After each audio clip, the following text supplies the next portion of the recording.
I'm Grace Cavalieri, and this is The Poet and the Poem. We're celebrating a very important book.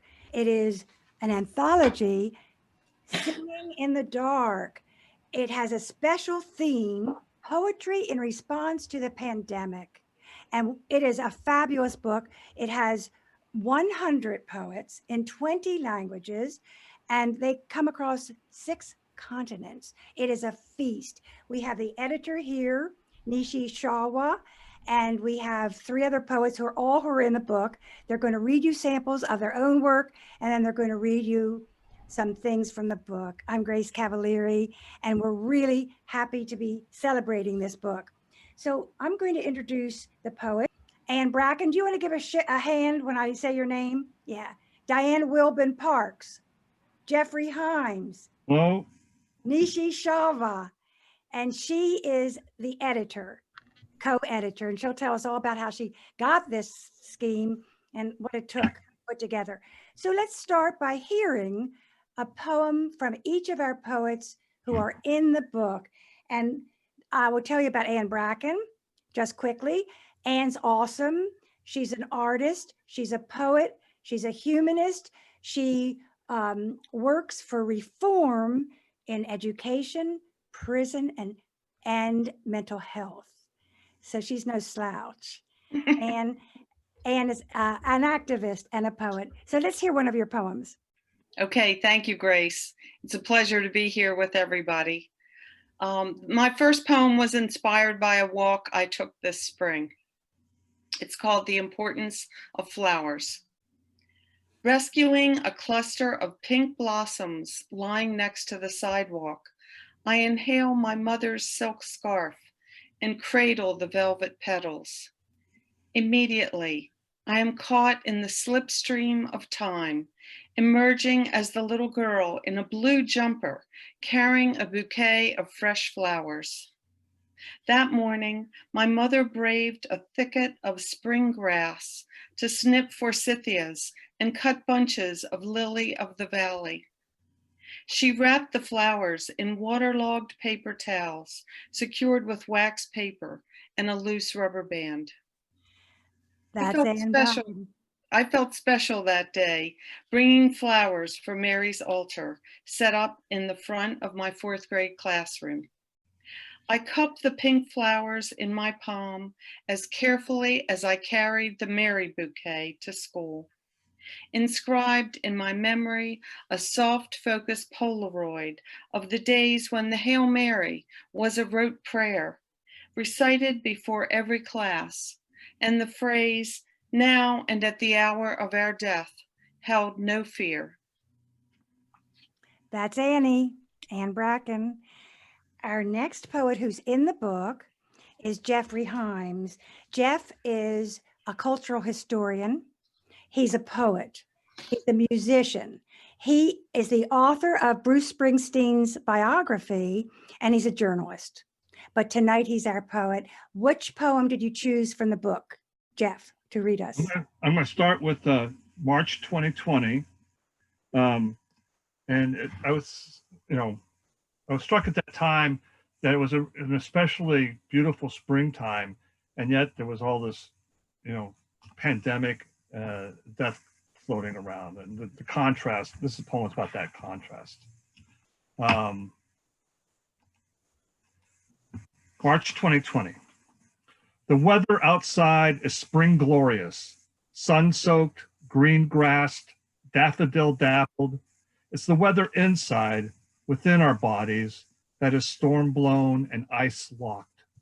Tiny, spiky balls bounce through our arteries, pinballs no flippers can stop from the cavities they crave. They drop into our lungs where they hatch babies like rabbits in skin-shiny lesions. Whenever we open the front door, we're masked like outlaws, gloved like butlers. The only thing we can share is distance, measured by the length of a corpse. When we walk through petal-twirling breezes, sharp knives, too small to see, seeking our orifices, come flying. After many months of purgatory, when the now blossom blanketed trees are bare and dusted with snow, what will we salvage from the wreckage? When the windscape turns wintry, will our insides at long last have their spring glorious breaking of buds into blossoms? That is the voice of Geoff Himes. And he has another poem that we'll hear from him later. Next, we're going to hear from Diane Wilbon Parks. And Diane is the best artist in America. I'm just saying, and I don't gush much, she's really a fabulous visual artist as well as a poet. And she's the director of The Right Blend. And they are the right blend of sex, race, creed, gender. It's a collective, it's a good collective. So let's hear your poem from the book, Singing in the Dark. Thank you Diane. so much. Thank you so much, Grace. The title of my poem is Isolated Wings. I wrote this about 40 days into the pandemic or the isolation. So it's titled Isolated Wings. We are snowed in spring, listening to indulgence from the chirps of birds, fluttering feet and faces of sun-drenched homes rising, opening the gold of blue skies. The world props against windows and doors, wishing for wings and the songs of birds. For more than 40 days, we've been flying into windows with untrained wings, caged inside walls, inside oily fingerprints left on glass. I keep wiping the edges of you off, cleaning the traces of your wild baby's breath, now marred with Lysol. April cringes inside its bloom, afraid to lurk beyond its curled tongue, leaflet buds. Windows listen for wind-rushed poetic mewlings. The color of dance is a strong song, wept in a brush of uncut grass and the husk of sycamore trees. Sleeves of rice bleed grain by grain. We eat sparingly. We see a man dancing in the center of the earth with meat skins whistling sound like flutes. These isolated, iridescent wings can't fly, even fish feathers into water. Life is still aflutter. Paddled fins wade in waters that still flow, and the mist of white clouds return blue. The world props against cheeks and chests. Windows lick the oily salt of our skin, while fingers flap in and out of dreams. Unmasked words wish to be free again. Without outstretched wings, we lift our opens, point our perched bodies to the wind. We twist our cages and bend them back, while the cageless man still dances in the feathers of his skin. Diane Wilbon Parks, your poetry is as colorful as your art. Thank you. And now we present Nishi Chawla. She is the editor of this book. I don't know what it took, but she's going to tell us about it. But first, she's going to give us her own poem, Nishi Chawla. Thank you, Grace. It's true that living through this crisis and the magnitude of the pandemic that has changed us all in intangible as well as in visible ways, emotionally, psychologically, and socially, all of us have become poets in one way or the other, reflecting upon life around us. This is my poem titled Inside Myself. The virus licks my torn soul, guilt-tripping me. I sing a love song to it, tempting the faint thump, causing my heart to fissure its fatty lumps. Pretend I live on a moon of my own landing, turning my flesh inside out. Listen to the chirping of birds, amazed that so much beauty could still exist amid club-like spikes that crush the breathing soul. Lavender storms that hit unfounded hopes cluster phylogenetically. A pestilence that asks for enormous surcharges lethal as the protean cry of daggers stabbing me yet again, quietly slithering out, a warlike stratagem, as birds orchestrate their cheerful songs to each other, embraced in positive sense RNA. The hard truths that no flowers on our windowsills would relive, proteins that slice human voices, sliced lungs pause, then breathe. When I follow its replication pattern, somewhere a flood of tears ensue, attached to a host receptor, slyly pursuing a purpose-driven path. Winter turns into stunned spring, and yet the stalk of the spike molecules sticks, digs deep within, encodes hollow dreams, hollowed out. In the open fields, the birds shriek with intense, tormented sounds, adopt a transmembrane-like structure, and more are rendered mute, transfixed fear, packaging signals of sliding down, motionless companions that express a fear, triggering viral particles, spreading out, binding domains of dazed displeasure, disbelief, a tissue culture, receptors and protein that inject so much, a solar vision that gives me a new calm, a prayer that sparks nucleocapsids of refined pleasure, gone. I struggle with myself again, umpteen times more. Nishi Chawla, what ever got into you to think you could do this? What gave you the idea for this? How did you put it together? And tell us about your co-editor. To identify the exact moment of enlightenment or nirvana for anything that seizes the mind.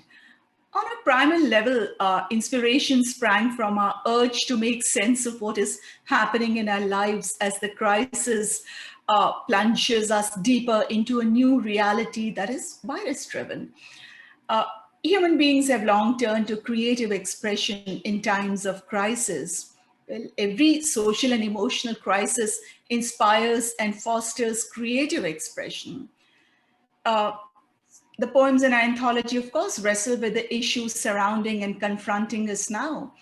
The title, In the Dark Times, will they also be singing? Yes, they will also be singing about the dark times. We chose the title of an anthology from Bertolt Brecht, who is better known to the English-speaking world for his plays. Remember his epic theater? Although it was from his poetry that Brecht ventured into drama. So we all know that the most acute rendering of an era's sensibility is its poetry. Our poetry anthology, Singing in the Dark, includes over 100 poetic voices across the globe, responding to and reflecting on these unprecedented times as we are convulsed in and engulfed within the throes of the pandemic. The anthology is a kind of extended meditation on the very nature of our present reality. When I approached the noted Indian poet K. Sachidanand, a word about his biography. Dr. K. Sachidanand has been a professor of English literature. He has authored more than 30 books, about 25 poetry collections of poetry, several one-act plays. He's also been a journalist, a critic, noted critic, the CEO of India's Academy of Arts called the Sahitya Academy, also the director of the Kerala Literature Festival, where I actually met him. To come back to the point that when I approached the noted Indian poet K. Sachidanand and suggested that we compile a collection of poems on the theme of the pandemic, he readily agreed. So we plunged into our labor of love with an uncanny determination and passion. We also realized that it's important to make it a record of a somewhat traumatic, drawn out collective experience. The pandemic has altered us in several ways, of course, our sense of human interaction. So this anthology on a collection focused on a single theme and similar subject matter should be able to fashion and uncover a collective inner monologue by way of individual responses. And Penguin Random House was they responded very soon after we offered them the proposal. And that's how things we put together everything, compiled the anthology of about 400 pages. And then of course it had to be sliced down to about 350 pages or so. And it was released in, October, end of Pretty. October. It's really pretty. Thank you. Yeah, it's beautiful. It's really a hard-earned, hard-won work on your part. I know what it takes to go Yes. all through, to cull all those. Very intense. The summer was very intense, about 20 hours every day. I was working like crazy. I got a frozen shoulder and all of that. Nishi Chawla, she taught English in Delhi, India, and then migrated to this area in the DC area, and then started teaching at the University of Maryland. She's a dramatist, a poet, an educator, and we're going to hear more from her later. Now I'm going to ask our poets here to choose a poem from the book other than their own and set it up for us while you chose it, who it's by, and give us a little bit of a sense of the great feast that's in this book.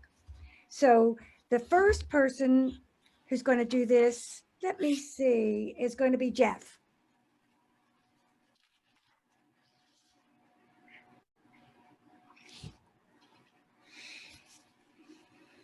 You're muted, Jeff. Okay, I'm sorry. I'm going to read a poem by an Indian poet named Kumar Ambuj, translated from the Hindi. I really like this poem because it seems to combine Walt Whitman and Franz Kafka, and sort of chanting oratorical style of Whitman and the sort of metaphorical paranoia of Kafka, which seems to fit this pandemic era that we're going through. The title of this poem is Official Deaths Are a Superstition. They say that no one has seen it clearly till today, that like a virus, it can be anywhere. Whenever immunity is low, it catches hold. If someone runs away, a gunshot hits him on the back. If he stays still, a gunshot hits him on the forehead. Then comes the official statement. No one has died. Only a few people are missing. Then in the search for the missing people, many start to die. In the verandas of courts, secretariats, police stations, hospitals, in the fields and barns, in the prisons, in crowds, amid the springtime happiness of the majority, they fall with the falling leaves. The winds sweep them away into the universe. Even the Judicial Inquiry Committee learns nothing. People begin to die in such a way that they themselves don't know they have died. Dead men have no homes. Their own people refuse to recognize them, the way they refuse to recognize unclaimed bodies. They are expelled even from the footpaths. Everywhere, everyone only asks them for their papers. Wives, children, neighbors, they all say, get your papers. The government too solaces, you're alive, just show your papers. Work, water, food, laughter. They forget everything else and look only for their papers. But in their whole world, these papers can't be found anywhere. Tired, defeated, they come to believe they, with their family, have died. Then they themselves begin to say, we've been dead for centuries. We died in the womb itself. We have no papers. We are naturally dead. We have no papers. Our ancestors come to live on this earth before papers. They left a long time ago and they left no papers. The government says, we never kill anyone. We are simply enforcers of the law. Official deaths are superstition. Everyone dies their own death.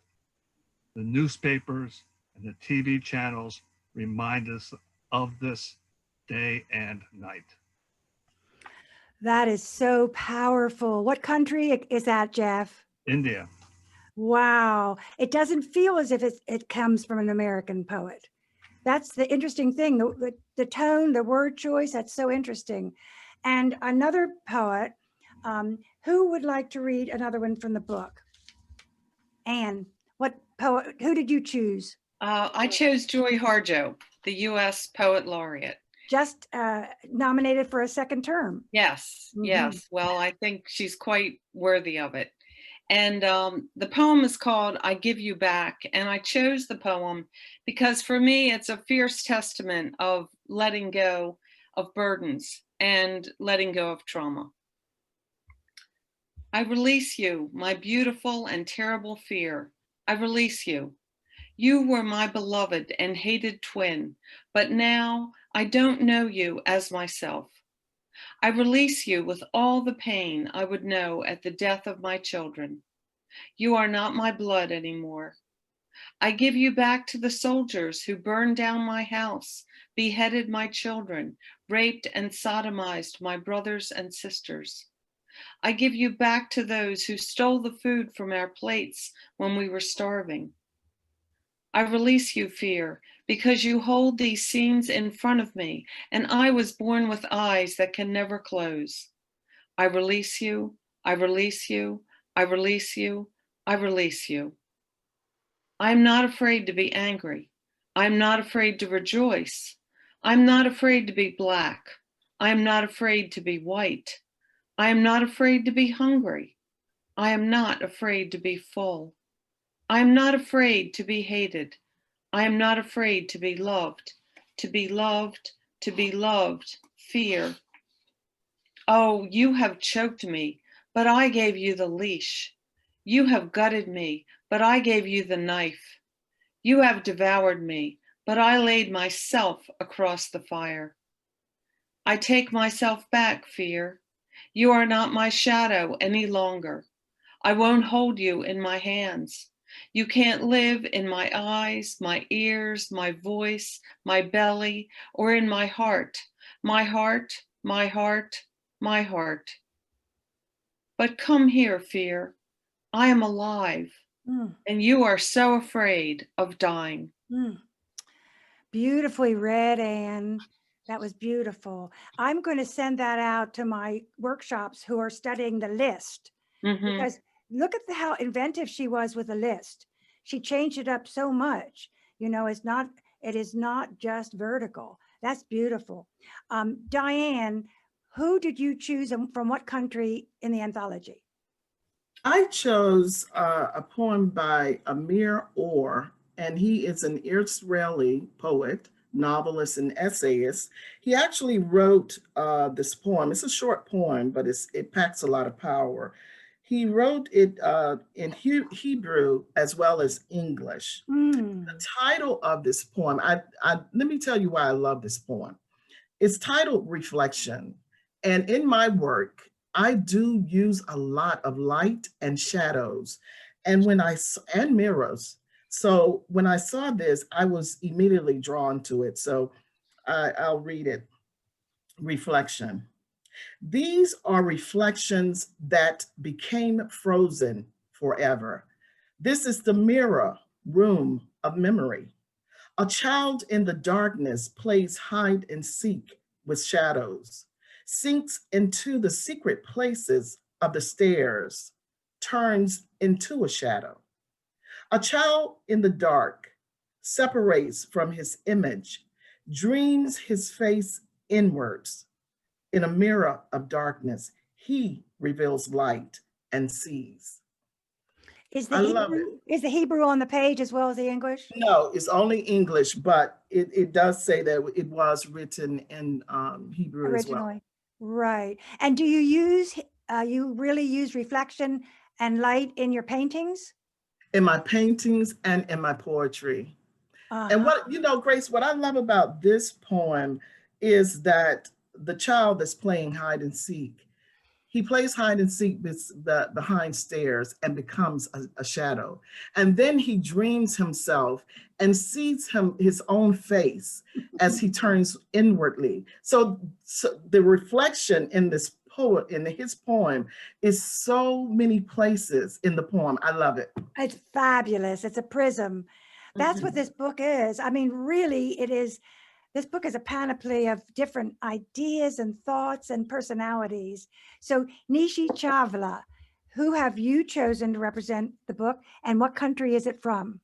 Grace, I've chosen Najwan Darwish, his poem titled The Last Mask. He's a Palestinian poet, and I liked it because the apparatus of poetry seems to be transformed in this poem. Let me read it out to you first. The last mask, I have not found it yet. The writing that liberates, that I once grabbed hold of, floundering in those suburbs, the writing that resembles passion and youth and the delights of the flesh in the way it surprises. I have not found it, and maybe I'll stop looking, for I'm busy with trifles. My knife is dull now, and I'm pretending I have no time to sharpen it.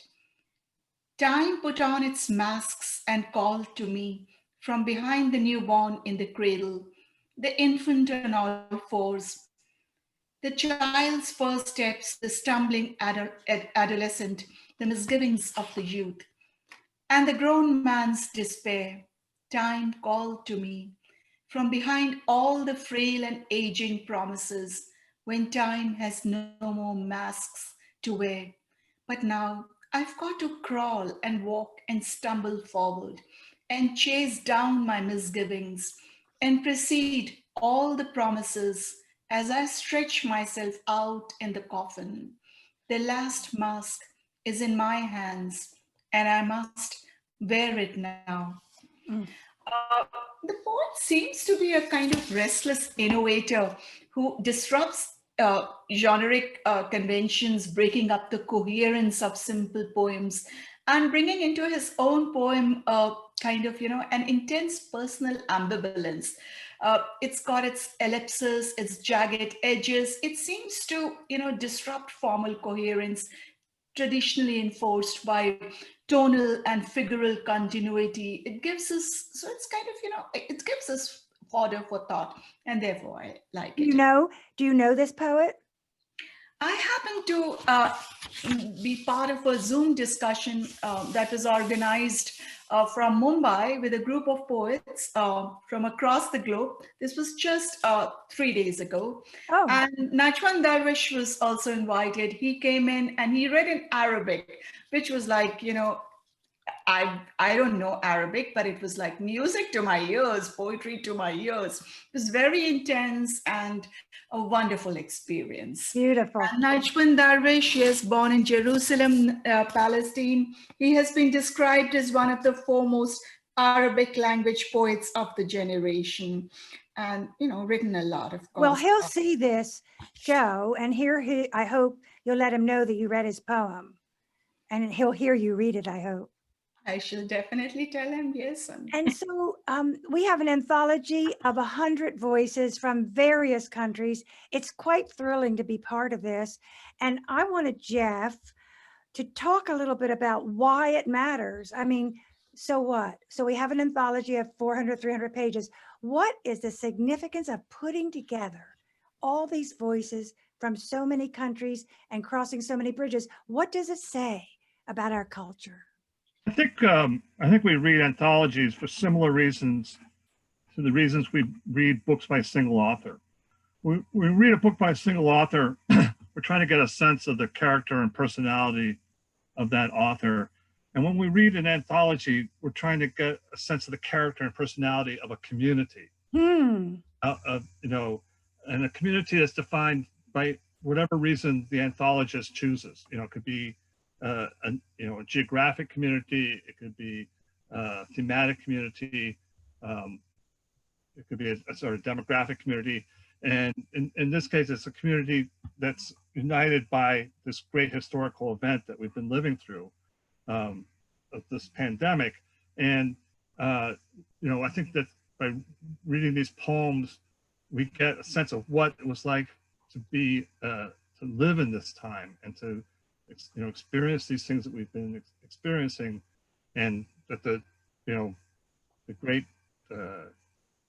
advantage of poetry, of course, is that we get both the subjective and the objective experience mixed together in a way that journalism can't match. Well said, Jeff. You always make clarity out of chaos, and sometimes chaos out of clarity. That was really nice, because I think if we keep sending poetry out there, it's like one more pillar keeping civilization from falling into the mud.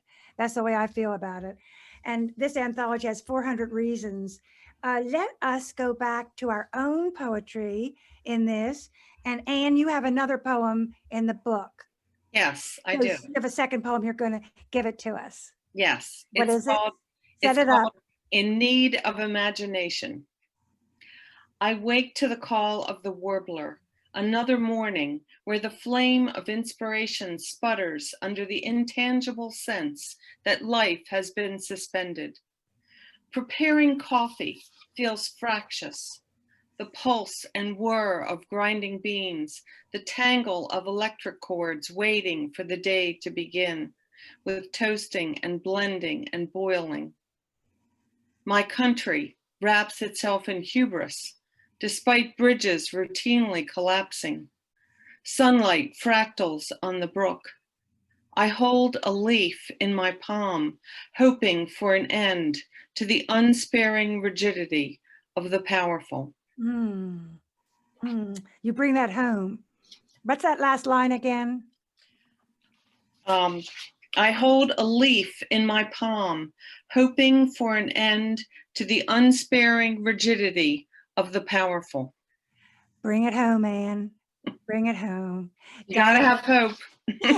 Oh, really? Diane, you're going to read another one from the anthology. Yes, I am. And the title of this poem is Otters, and it is by E.V. Ramakrishnan. From what country? I believe, and you know what? It doesn't have where he, unless he's on the other side. I don't see where he.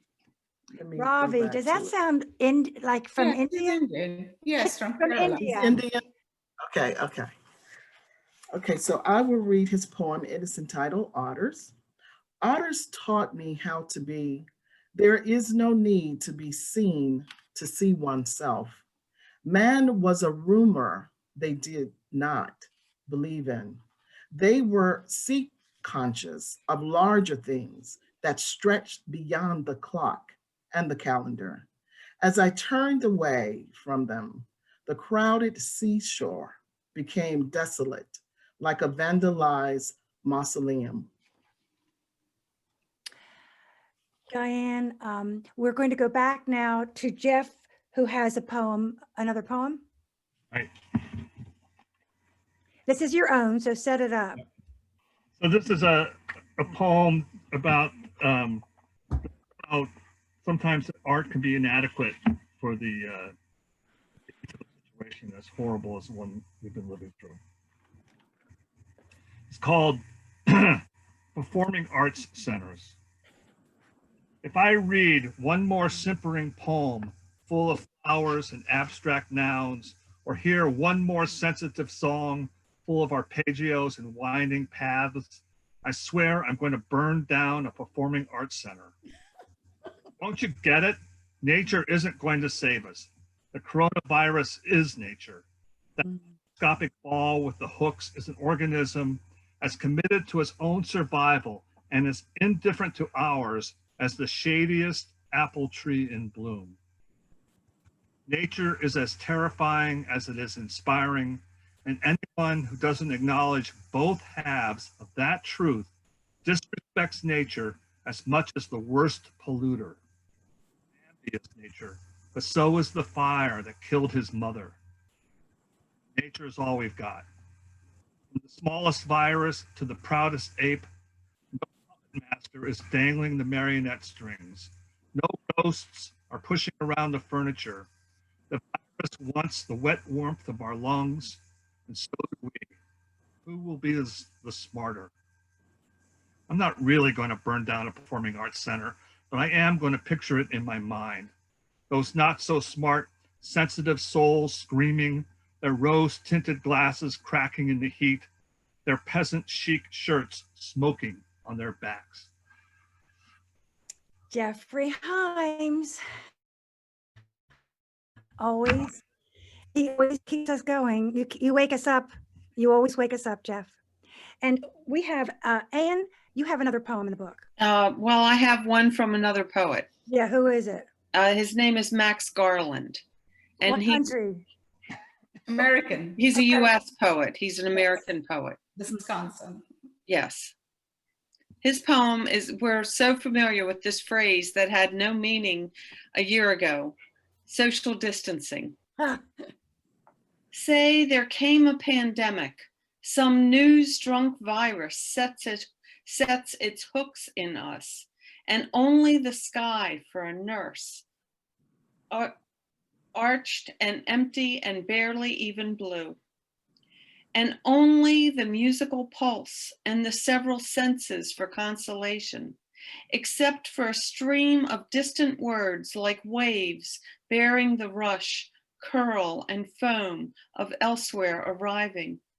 The distant rhythm of others to bridge the gap between head and heart, dark and day, fear, and whatever it is one feels on the brink of when walking next to great waters, how the surf catches and releases the light, and the waves and bones tremble like the distant cousins of constant thunder.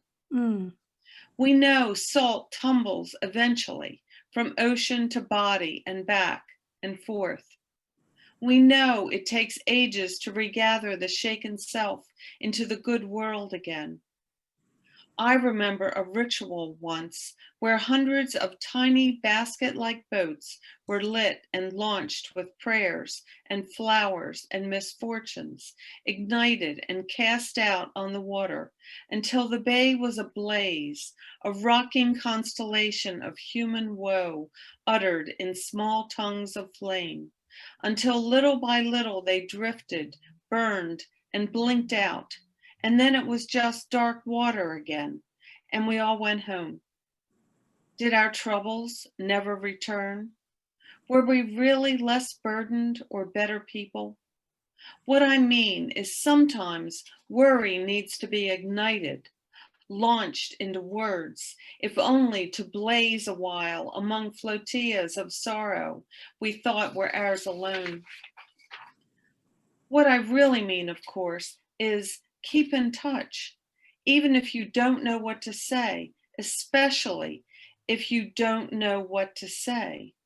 Kind words, fellow castaways, mind-lit emergencies of fingertip and tongue. Float this festival of downtime and distance. Repopulate the dark with your fledgling human light. Why did you choose that? What did you like about it, Anne? I loved his images with the tiny boats out on the water. It reminds me of what people do a lot of times on the anniversary of the Hiroshima bombing. They launch little boats out onto the water with candles in them. And that's kind of what came to mind when I was reading his poem. We're going to end with Nishi Chawla with her own poem from the book. I'm going to read Infinite Karmas. So the pandemic has violated the Hindu law of karma. So I thought of Infinite Karmas as the title of my poem. At the beginning was the outbreak, blobs of swarming virus caught red-handed, fastened themselves on human lungs. Above those karmic laws that got bled out, the stars rip the effects of human intention, strayed, swelled. How one lives front-lined with gloves and masks, mock at causality, casually proliferate in invisible tweets with red mountain clouds, dismantle the short supply of legends that look us in the eye, comfort us for no reason. Does it clink a glass or two now that the karmic wheel got broken? Does it dodge bullets, whittled by the dark scraping, bend its shapes inside the deep flesh in cruel thumps, knowing no clear patterns of reactionary consequences, pacing oneself to match an invisible, fugu-like enemy that rings in waves of new energy, in unison with the crevices the virus revisits, wild affliction, dead to the pangs of love, of lust, reaping the aroused days of its own self. Karma's scapic bounds. Where is the blind eye of fate here?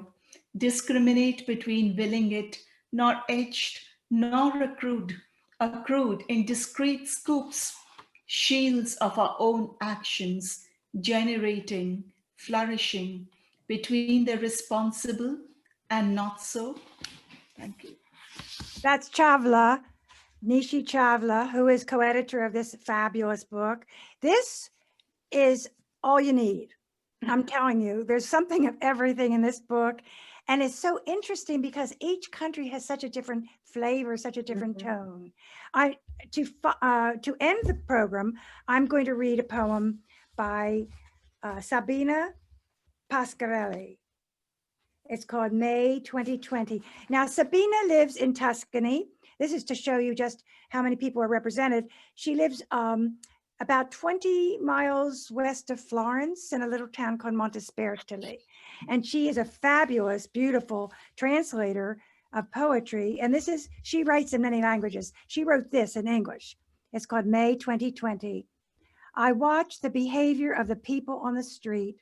A variety of stories is hidden behind the protecting masks. Is this the end of trust? Eyes don't meet eyes, hands pointing to the ground, empty of gestures, feet moving in silence. The young woman working in the studio of an architect takes off her mask to greet me. How are you? Without waiting for my answer, she assures me of how well she is. Eyes contradicting lips. Times are tough for many, she says, her voice a balance of fear and control. I wish I could say something of comfort. As she walks away, half down the street, I see her speak to someone else. Aimless love keeps us in its claws, I think. I don't know how this sentence comes to me. That's Sabina Pasquarelli. This is The Poet and the Poem. We wish it was from the Library of Congress, but we are in uno senso, in virtual reality, and someday we will be back in those marble halls again. I'm Grace Cavalieri. The funders for this show are the Ravada Foundation of the Logan family and the Sinipit Fund. We would like to dedicate this program to Jeannie Mosier, who is actually one of the world's greatest art activists and left us all Thanksgiving night at midnight. And she is the shiniest star in the sky right now, forevermore. So we want to dedicate this program to her. We ask if any of you want to review this book. You get a free book. Hey, what more could you ask for? And if you do want to review it, you have one of our emails, I'm sure, any one of you out there, but you have to tell us the literary magazine in which the review will appear, or else you don't get a free book, believe me. So if you can review it, let us know. I know everyone in the world has my email, I feel sure. So get in touch with us if you want it. Thank you, Nishi Chawla. Thank you, Chawla. Nishi Chawla. Thank you very much for Thank you, everyone. Thank you. doing this for us. And I'm Grace Cavalieri, and this is The Poet and the Poem in the Ether. Bye.